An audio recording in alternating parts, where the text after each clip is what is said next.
Fantasy Glimmers.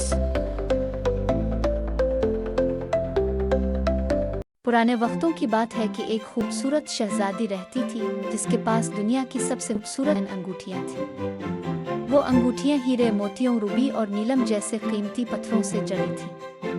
वो अंगूठियां जमुर्द, फिरोजा और कीमती पत्थरों से मुज़य्यन थीं, और कुछ अंगूठियां कीमती पत्थर के बगैर थीं, लेकिन उन पर निहायत नफीस और खूबसूरत कंदाकारी की गई थी। ये शहजादी एक शानदार महल में रहती थी जो ऊंची दीवारों से घिरा हुआ था। इसकी जाती रहाइश एक खूबसूरत बालकोनी पर खुलती थी, जहां से वो नीले समंदर और बुलंद दरख्तों को देख सकती थी। यहाँ वो ज्यादातर अपना वक्त गुजारना पसंद करती थी।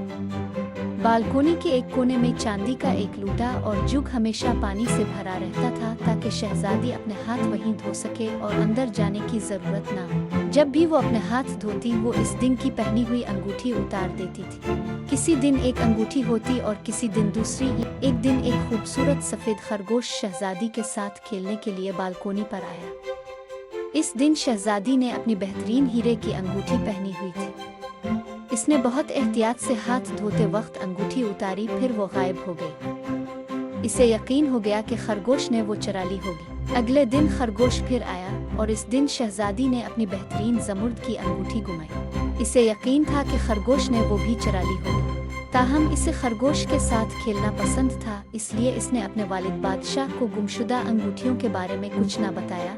हर रोज खरगोश आता और हर रोज एक अंगूठी गायब हो जाती। शुरू में शहजादी के पास अंगूठियों से भरा हुआ एक बड़ा डब्बा था, लेकिन एक सुबह जब उसने डब्बा खोला तो देखा कि वो मुकम्मल तौर पर खाली था। शहजादी इतनी गमगीन हो गई कि उसने बालकोनी में जाकर सफेद खरगोश के साथ खेलना छोड़ दिया। हर दिन वो और ज्यादा उदास होती गई। आखिरकार उसके वालिद बादशाह ने इस बात को महसूस किया। हमारी बेटी शहजादी को क्या हुआ है? बादशाह ने मलिका से पूछा। मुझे अंदाजा नहीं कि मसला क्या है, मलिका ने जवाब दिया। शायद वो तन्हा महसूस कर रही है। आइए सल्तनत के तमाम कहानी सुनाने वालों को बुलाएं ताकि वो अपनी कहानियां सुनाएं और इसे खुश करें। इसी के मुताबिक बादशाह ने सल्तनत के तमाम कहानी सुनाने वालों को महल आने का हुक्म दिया। चाहे वो बूढ़े और लंगड़े ही क्यों ना हो, सबको आना पड़ा। इत्तेफाक से सल्तनत में 2 बूढ़ी औरतें थीं जो बहुत लंगड़ी थीं। वो किसी से भी ज्यादा दिलचस्प कहानियां जानती थीं, लेकिन महल तक पहुंचने में इतना वक्त लग गया कि वो रास्ते में अपनी तमाम बेहतरीन कहानियां भूल गईं। शहजादी को कौन सी कहानी सुनाओगी? एक लंगड़ी बूढ़ी औरत ने दूसरी से पूछा। मुझे तो अपनी एक भी कहानी याद नहीं, दूसरी बूढ़ी औरत ने जवाब दिया। महल तक पहुंचने में मेरे लंगड़े पैरों को इतना वक्त लग गया कि अब हम तकरीबन पहुंच ही गए हैं और मुझे एक भी कहानी याद नहीं आ रही। हमें कुछ नई कहानियां सीखनी पड़ेंगी, दूसरी ने जवाब दिया। इसी वक्त उन्होंने एक अजीब मंजर देखा। एक छोटा सा गधा सड़क पर चल रहा था। इसकी पीठ पर लकड़ी का बोझ था। क्या अजीब गधा है, पहली बूढ़ी औरत बोली। आइए इसके पीछे चलते हैं। दोनों बूढ़ी औरतें इस गधे के पीछे चल पड़ी। वो जंगल में एक छोटे से घास फूस के छप्पर वाले घर के पास पहुंच गईं, जहां घर के सामने एक आग जल रही थी। आग पर एक केतली लटक रही थी जिसमें से अच्छी खुशबू आ रही थी। गधा आग के पास रुका और अपने लकड़ी के बोझ को उतार दिया। खुशबू इतनी अच्छी है, मैं चखने जा रही हूँ, दूसरी ने कहा। वो चखने ही वाली थी कि इसे एक गहरी अजीब आवाज सुनाई दी जो लगता था कि छोटे से छप्पर वाले घर से आ रही है। मत हाथ लगाओ, ये तुम्हारा नहीं है, वो आवाज कह रही थी। दोनों बूढ़ी औरतें घर के दरवाजे की तरफ बढ़ीं और उनमें से एक ने झरोके से अंदर झांका।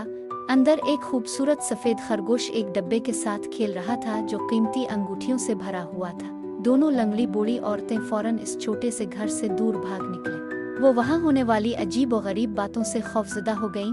मुझे एक कहानी याद आ गई जो मैं शहजादी को सुना सकती हूँ, एक बूढ़ी औरत ने कहा जब वो अपनी दहशत से संभल गई। मुझे मालूम है कि मैं शहजादी को क्या सुना सकती हूँ, दूसरी बूढ़ी औरत ने कहा। दोनों बूढ़ी औरतें अपनी लंगड़ी टांगों के बावजूद जितनी जल्दी मुमकिन हो सकती थी महल की तरफ रवाना हो गई। रास्ते में उन्होंने बार बार अपनी कहानियों को याद किया ताकि वो उन्हें न भूलें। बहुत से कहानी सुनाने वाले शहजादी के लिए अपनी कहानियां सुना चुके थे। वो कहानियां खुशगवार और मिजाहिया थीं, मगर शहजादी उनसे खुश ना हुई। वो कहानियां सुनते वक्त भी अपनी खोई हुई अंगूठियों को याद करती रही। आखिरकार दोनों लंगड़ी बूढ़ी औरतें महल पहुंच गईं और शहजादी को अपनी कहानियां सुनाने के लिए तैयार हो गईं। पहली बूढ़ी औरत ने बगैर पाँव वाले गधे की कहानी और कितली में शोरबे की खुशबू के बारे में बताया।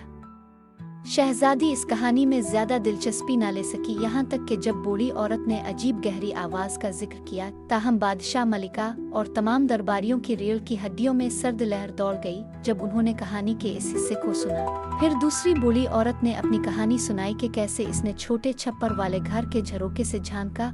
जब बूढ़ी औरत ने खरगोश का जिक्र किया तो शहजादी की खूबसूरत गहरी आंखें चमक उठी और वो दिलचस्पी के साथ आगे झक गई। काश मैं उन अंगूठियों के मालिक को देख सकूं। तो शहजादी ने खुश होकर हाथ बजाए, मुझे फौरन इस खरगोश को देखने ले चलूं। वो चलाई। दो लंगड़ी बूढ़ी औरतें आगे थीं ताकि रास्ता दिखा सकें, और चूंकि वो लंगड़ी थीं, पूरी प्रेत धीरे धीरे आगे बढ़ रही थी। आखिरकार वो जंगल के करीब पहुंचे जहां छोटे से छप्पर वाले घर का दरवाजा नजर आया।